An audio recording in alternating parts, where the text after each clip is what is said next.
बता दें कि एनएससी के एमडी का बयान आया है एसएमई पर और बात हो रही है ईजी नाउ स्वदेश के मुहिम की।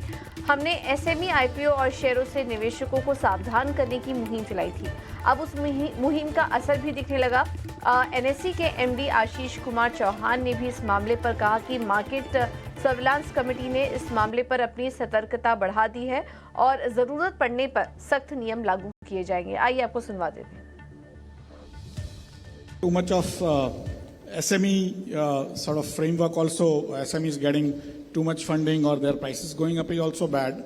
And that's what creates apprehensions across, saying there is a runway growth there and we need to be very aware and take actions against. So we need to be somewhere in the middle path. And that's what both exchanges have tried to do. In fact, if you recall, and so in 2012, finally, the first company started getting listed.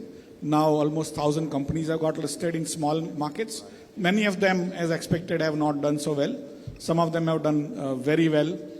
But overall, there is a perception that currently, in a situation where markets are doing very well, many of the fly-by-night or not so good businesses are also coming. SEBI has also, over the weekend, made a statement that they are going to come out with new regulations on SME, which will be much tougher. But exchanges, at least NSE, has brought the bar up several notches and will continue to do that going forward as we see that euphoria building up. So for me, we will have to continue to maintain that balance.